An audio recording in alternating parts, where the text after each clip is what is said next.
Listo. Eh, ok, nada más dar la bienvenida, profe, también al profe José por estar aquí con nosotros y venir a compartir un poco lo que son investigaciones que ustedes han realizado y compartir con nosotros, la comunidad universitaria, esos conocimientos. Nada, voy a exponer un poco como el perfil del profe Alberto antes de empezar y ahí ya le estaría dando la palabra, profe. Bueno, el profe Alberto, él tiene bachiller en geografía por la Universidad de Costa Rica. Eh, También tiene una maestría en geografía por la Universidad Federal de Río Grande del Norte. Eso es en Brasil. Él es docente e investigador de la UCR desde el año 2015 aproximadamente, también en la sección de Historia y Geografía de la sede Occidente y también es parte del Centro de Investigaciones y Estudios Políticos, CIEP.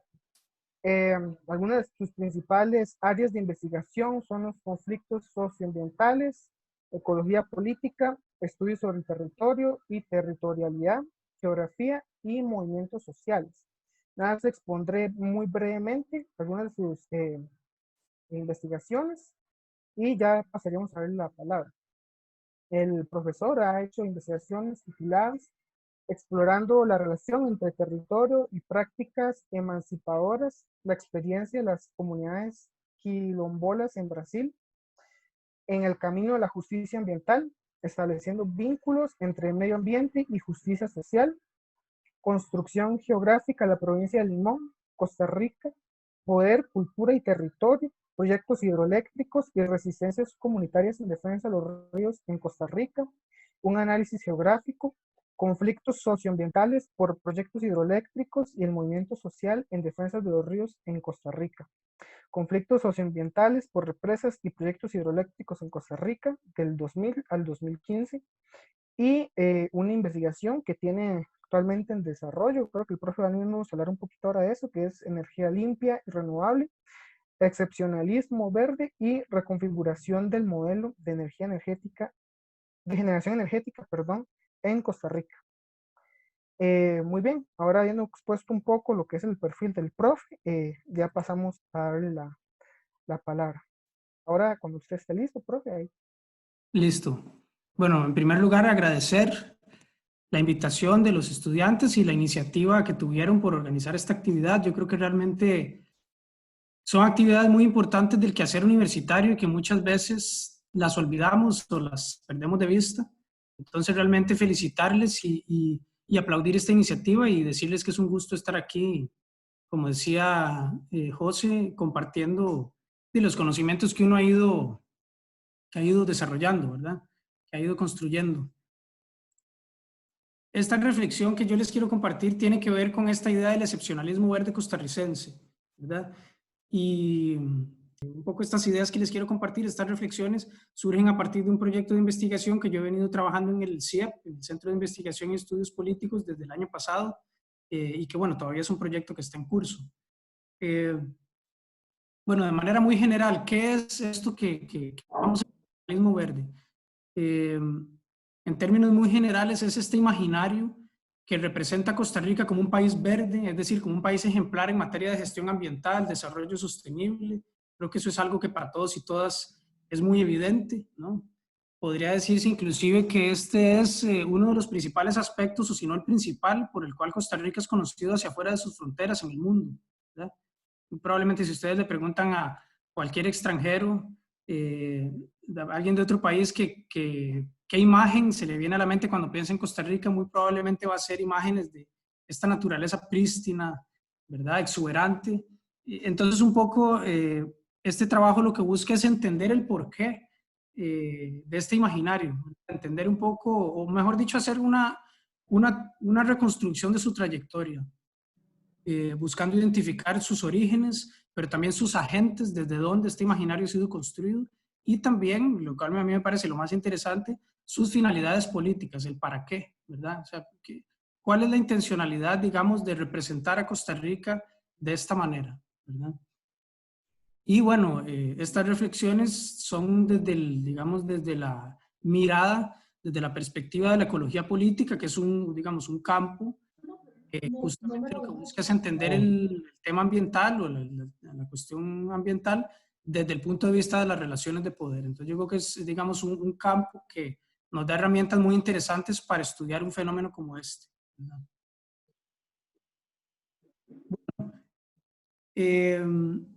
Claramente se puede identificar el origen del excepcionalismo verde en la formación de un sistema nacional de áreas de conservación, ¿verdad?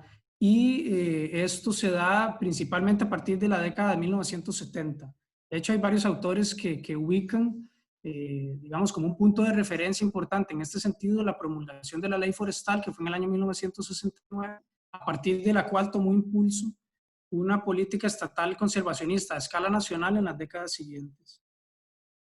Y es interesante ver que desde muy temprano este sistema de áreas de conservación costarricense comenzó a ganar prestigio y visibilidad internacional. Entonces, por ejemplo, en el año 76, estamos hablando apenas unos pocos años después de, después de la creación de los primeros parques nacionales y áreas silvestres protegidas, ya en el año 76 un informe de la FAO, que es la Oficina de Naciones Unidas para la Alimentación, ya mencionaba a Costa Rica como un ejemplo y un referente en temas de políticas de conservación y de preservación de flora y fauna.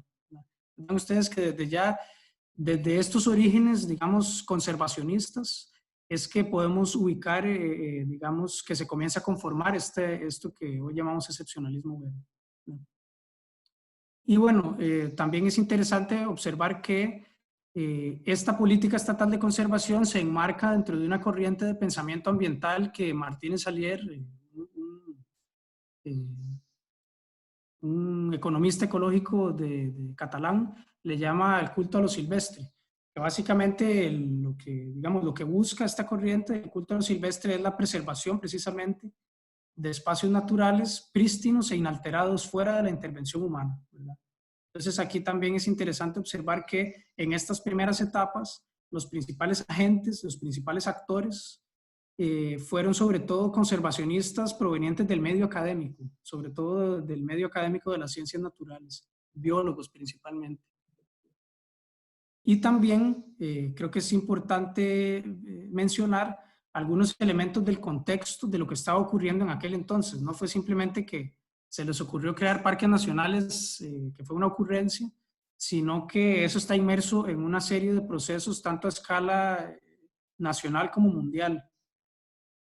Entonces, bueno, en el caso de lo que está ocurriendo a nivel mundial, son justamente los años en que se da una politización y una institucionalización del tema ambiental. Es decir, el tema ambiental se convierte en un tema de interés del punto de vista político e institucional, ¿verdad? Y en Costa Rica, lo cual también explica o ayuda a entender un poco el surgimiento de áreas protegidas, es que en esos años, aproximadamente en la década de 60, ocurre el agotamiento de la frontera de colonización agrícola. Es decir, durante casi 2 siglos, la tónica dominante fue la expansión de la frontera desde la región central del país hacia las demás regiones periféricas. Y más aproximadamente en los años 60 este proceso, digamos, que llega a su fin. Entonces, esto también tiene que ver, este también es un factor que explica la creación de esas primeras áreas de conservación. Bueno, aquí, no sé si logran. Y bueno, coloqué algunas imágenes tanto de parques nacionales, el de arriba es Cahuita y abajo Santa Rosa, que son parques nacionales de los primeros que se crearon. Y estos 3 señores que están en la foto son, digamos, los 3 personajes clave o más importantes en estas primeras etapas del excepcionalismo verde, que son de izquierda a derecha, Álvaro Ugalde, Daniel Jansen y Mario Boza. Entonces, los 3 fueron, repito, personajes que tuvieron un protagonismo muy importante en esas primeras etapas. Ahora bien, a partir de los años 80 y sobre todo los años 90, sí se puede identificar, se puede percibir un cambio de rumbo en la trayectoria del excepcionalismo verde, en el sentido de que este culto a lo silvestre, que fue el que, digamos, fue la perspectiva dominante en un inicio, digamos que fue cediendo terreno frente a otras corrientes, otros paradigmas de pensamiento ambiental, como por ejemplo toda esta idea del desarrollo sostenible. Entonces, ven ustedes que el desarrollo sostenible, digamos, logró tener tal éxito de que hoy todos y todas usamos ese término o esa noción con mucha naturalidad. Pero en realidad la idea de desarrollo sostenible revela, refleja una visión particular acerca de la cuestión ambiental y es básicamente esta propuesta o esta idea de desarrollo sostenible lo que busca en términos generales es hacer compatible el desarrollo y digamos y el crecimiento económico, que es como el núcleo duro de esta idea de desarrollo, con la protección del ambiente. Algunos también le llaman, por ejemplo, de capitalismo verde. El desarrollo sostenible sería como el marco conceptual del capitalismo verde, ¿no? Y si fuéramos a rastrear, digamos, sus orígenes, la idea de desarrollo sostenible aparece por primera vez en un informe que se llama, titulado Nuestro futuro común, también conocido como informe Brundtland, que es del año 1987, y se torna definitivamente un paradigma, digamos, hegemónico, dominante, en la cumbre de la Tierra, o también llamada la Convención de las Naciones Unidas de Ambiente y Desarrollo, si no me equivoco. Bueno, la famosa Río 92, ¿verdad? En el año 1992. Entonces, digamos que en este marco se da un proceso de mercantilización de la naturaleza, es decir, de incorporación de mecanismos de gestión ambiental basados en el mercado.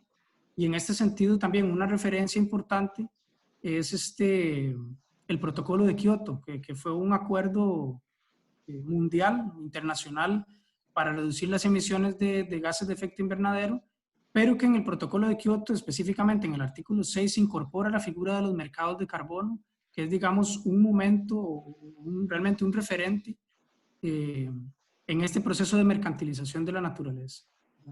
Y bueno, más recientemente se han desarrollado otros conceptos, otras formulaciones teóricas que, digamos, siguen en esa misma línea, como es la idea de la economía verde o crecimiento verde. En este caso, son conceptos que fueron, digamos, propuestos o formulados en el contexto de la crisis financiera mundial de 2008 como una propuesta, como un intento para superar la crisis económica mundial. También algunas imágenes, digamos, como para ilustrar un poco esta perspectiva del capitalismo verde, ¿no? O este esfuerzo por compatibilizar el pensamiento de mercado con el tema de la sostenibilidad.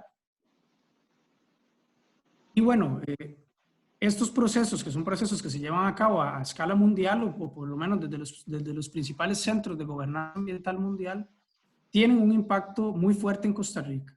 Entonces, de hecho, no solamente tienen un impacto muy fuerte en Costa Rica, sino que Costa Rica se convierte en una pieza importante dentro de ese esquema de ambientalismo de mercado global, ¿verdad? Costa Rica fue pionera en la incorporación de mecanismos de gestión ambiental basados en el mercado, como por ejemplo el programa de canje de deuda por naturaleza y de pago por servicios ambientales, que fueron ambos implementados en el año 87. Sin embargo, podría decirse que el excepcionalismo verde costarricense se termina de consolidar precisamente en el contexto de la Río 92. Entonces yo por ahí encontré referencias muy interesantes a lo que fue la participación de Costa Rica en esta conferencia, que fue, digamos, el país desplegó una estrategia de manera intencional de promocionar al país como un referente en temas ambientales. Y de hecho, esta frase que ustedes ven ahí apareció en un editorial del periódico La Nación unos pocos días después de la cumbre de Río y decía, cito textualmente, nos estamos convirtiendo como nación en uno de los principales centros de la ecología mundial. Entonces, en ese contexto de la Río 92 podría identificarse que es donde el excepcionalismo verde termina, digamos, de consolidarse. Y bueno, y esto a nivel nacional tiene una expresión muy clara en la propuesta del entonces presidente José María Figueres de un desarrollo sostenible a la tica. Entonces, y un poco es como esta propuesta supone, digamos, la implementación combinada de los preceptos del desarrollo sostenible, pero al mismo tiempo en que se da una profundización del proceso de neoliberalización en el país, ¿no? Y al mismo tiempo, también digamos que es como una especie de continuación del discurso, que ya es un discurso muy viejo, de la excepcionalidad, del excepcionalismo nacional costarricense. O sea, Costa Rica es un país excepcional, en este caso porque es excepcionalmente verde o excepcionalmente, digamos, preocupado por temas ambientales, etc.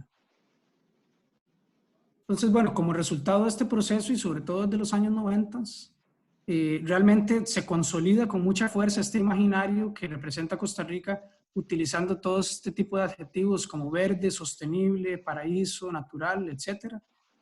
Es un imaginario que es constantemente reproducido en diferentes medios, tanto publicidad turística como artículos académicos, reportajes periodísticos, etc. Realmente es un imaginario, digamos, con una fuerza muy grande, ¿no? Y aquí es interesante también mencionar el papel del turismo en la construcción de este imaginario. O sea, el turismo ha sido en buena medida responsable por la construcción de este imaginario, principalmente como una estrategia para promocionar al país como un destino turístico a nivel mundial. Entonces, todos y todas conocemos muy bien esta campaña Sin Ingredientes Artificiales, que fue lanzada en 1997, y más recientemente la campaña Costa Rica Esencial, en 2013 fue lanzada. Ahora bien, Costa Rica Esencial, más allá del tema estrictamente turístico, y así se autodefine en su página web como una marca país, ¿verdad? Es decir, una marca para promocionar al país en el mercado internacional, como no solamente como destino turístico, sino también como un polo de atracción de inversión extranjera. Entonces ahí podemos ver cómo esta perspectiva del capitalismo verde realmente, digamos, coopta y instrumentaliza este imaginario de la Costa Rica, digamos, sostenible. Bueno, aquí hay unos datos interesantes para hacernos idea digamos, de la importancia que tiene el turismo o el crecimiento exponencial que ha tenido en las últimas décadas. De 250,000 visitantes extranjeros que se registraron en 1985, pasó a haber 2 millones en 2008 a más de 3 millones en 2018. Bueno, ahora con el tema de la pandemia esto se vio claramente perturbado, pero ustedes ven que hay una tendencia muy fuerte hacia el crecimiento del turismo. Y bueno, aquí es interesante hacer el siguiente experimento. Pongan en Google, en las imágenes, en el buscador de imágenes de Google, Costa Rica, y lo que les va a aparecer es, de manera muy dominante, una serie de imágenes como estas, que lo que nos muestran son paisajes naturales inalterados, ¿verdad? Que prácticamente no tienen ningún trazo de cultura humana. Y entonces ahí uno se pregunta, ¿y dónde están las y los costarricenses, ¿verdad? ¿Dónde está la gente? Entonces, digamos que ese experimento de buscar imágenes en Google es un indicador muy contundente de cuál es el imaginario dominante que hay de Costa Rica a nivel mundial. Entonces, bueno, ya con esto voy acercándome al final. El tema de la conservación y del ecoturismo, un poco más reciente, digamos que en la última década sobre todo, se ha incorporado un nuevo vector dentro del excepcionalismo verde o un nuevo pilar, que es esta idea de Costa Rica como país de energías limpias. Entonces, realmente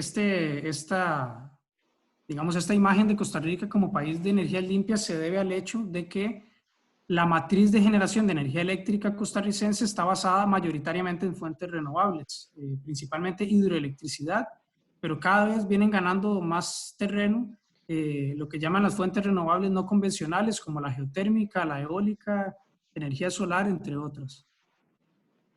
Y esto se suma también a un papel bastante, digamos, protagónico que ha tenido Costa Rica en las cumbres climáticas, principalmente a través de la figura de Cristiana Figueres. Entonces, Cristiana Figueres ha sido representante de Costa Rica en la Convención de Naciones Unidas sobre Cambio Climático desde el 95, desde que se creó esta instancia.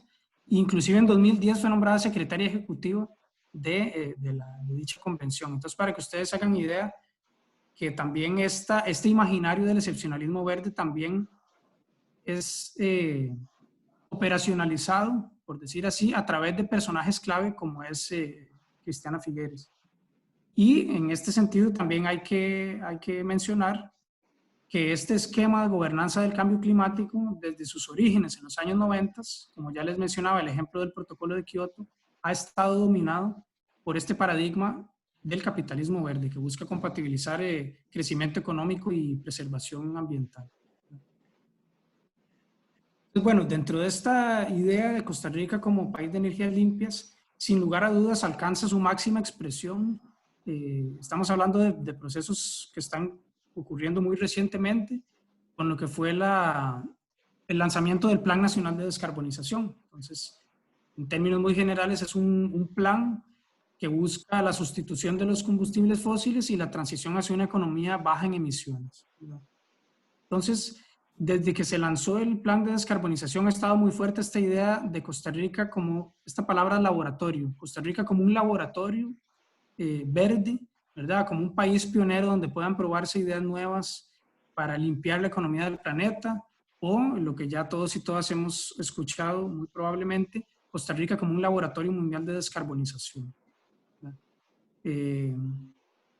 Entonces, el Plan Nacional de Descarbonización, su lanzamiento, digamos que se caracterizó por tener un carácter fuertemente mediático, ¿verdad? Y inclusive, digámosle, performativo, como su intencionalidad principal es justamente la consolidación de esta imagen o de esta marca país, ¿verdad?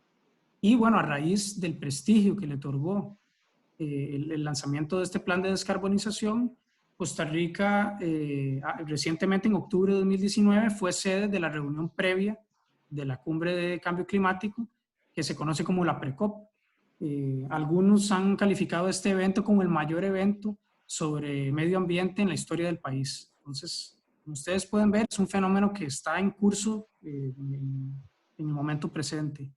Y bueno, aquí también algunas imágenes como para ilustrar un poco, ¿no? Bueno, esta es Cristiana, justamente en el día en que se presentó el Plan Nacional de Descarbonización, y ustedes pueden ver, digamos, un poco esta iconografía muy, digámosle, idealizada, muy idealista de adiós Costa Rica descarbonizada, hola Costa Rica descarbonizada.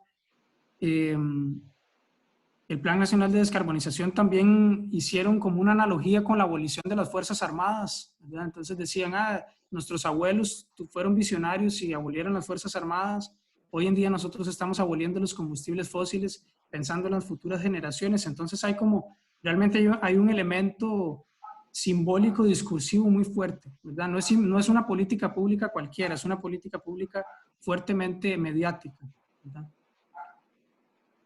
Bueno, entre las múltiples inconsistencias y contradicciones del excepcionalismo verde, que yo creo que Checho va a ampliar en eso, es que a partir de los años 90, y eso está claramente estudiado, por ejemplo, por el registro de acciones de protesta que lleva el Estado de la Nación o el Instituto de Investigaciones Sociales de la UCR, a partir de los años 90 se verifica en Costa Rica una proliferación y una profundización de conflictos socioambientales, ¿verdad?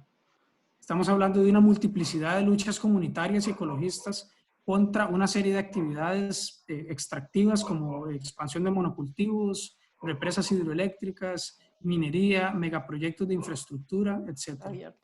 Hay una socióloga argentina muy buena, María Estela Svampa, que ella habla de un giro ecoterritorial, es decir, que aproximadamente a partir de los años 90 en América Latina se han dado una multiplicidad de luchas sociales que giran justamente alrededor de la defensa de los territorios y los bienes comunes naturales contra la expansión del extractivismo. Entonces, claramente, podemos ver que Costa Rica no está fuera de esta tendencia, que es una tendencia de toda América Latina, ¿verdad? Intensificación del extractivismo y al mismo tiempo luchas en defensa de los territorios y los bienes naturales. Y escogí 3 imágenes así de manera muy representativa de este tipo de movilizaciones de base contra el extractivismo, en este caso contra la minería, contra las represas hidroeléctricas y contra la expansión de monocultivos, del agronegocio. Entonces, bueno, en conclusión, creo que tampoco hay que irnos a un extremo hipercrítico y no reconocer las cosas buenas que se han alcanzado en Costa Rica en materia ambiental. Creo que ha habido gente que ha hecho grandes esfuerzos por una relación más sustentable con el ambiente y eso debe ser reconocido, me parece que es justo reconocerlo. Sin embargo, este imaginario del excepcionalismo verde, digamos que es una representación idealizada y selectiva del tema ambiental. O sea, se seleccionan ciertos elementos y se ocultan otros, ¿verdad? Entonces, al final lo que tenemos es una imagen bastante distorsionada de la realidad socioambiental del país. Otro aspecto que creo que es problemático es que el excepcionalismo verde cada vez más ha venido siendo cooptado por esta perspectiva, digamos, de un ambientalismo empresarial o de un ambientalismo de mercado, ¿verdad? Y eso implica que otros actores, otras perspectivas sobre el tema ambiental, sobre todo los que aportan, por ejemplo, las luchas comunales y ecologistas, esas perspectivas quedan por fuera, ¿verdad? No son incluidas dentro de ese imaginario. También podemos hablar, digamos, de una especie de ecomarketing, es decir, de lo ambiental, como una marca país para vender la imagen de Costa Rica a nivel internacional como un polo de atracción de inversiones y cooperación internacional, ¿verdad? Lo cual también ya da cuenta un poco de cuál es la intencionalidad por detrás de eso. Y otra reflexión interesante que se ha estado discutiendo ahí en este grupo en el CIEP es la de Costa Rica como un ecolaboratorio del ambientalismo de mercado, un ecolaboratorio neoliberal, es decir, como un escenario de experimentación de formas innovadoras de gobernanza ambiental basadas en el mercado. Entonces creo que esta idea de Costa Rica como un laboratorio mundial de descarbonización refleja mejor que nada esta propuesta de Costa Rica como un ecolaboratorio. Entonces creo que un poco la intención de este trabajo es problematizar este imaginario que ya todos y todas lo conocemos muy bien y que prácticamente no se cuestiona, ¿verdad? Entonces, es un imaginario, digamos, muy superficial y muy autocomplaciente. Por lo general, la cuestión ambiental y todas las cosas bonitas que se dicen, como que es como un alivio en medio de tantos problemas que tenemos, pero como ustedes pueden ver, digamos, hay mucha tela que cortar y un poco la intención de este trabajo es ver ese otro lado del excepcionalismo verde, ¿verdad? Y un poco desnaturalizarlo, ¿verdad? Ver que detrás de ese imaginario hay actores en concreto que lo han construido y que lo han hecho con una intencionalidad en particular, ¿no? Entonces, de mi parte sería eso por ahora.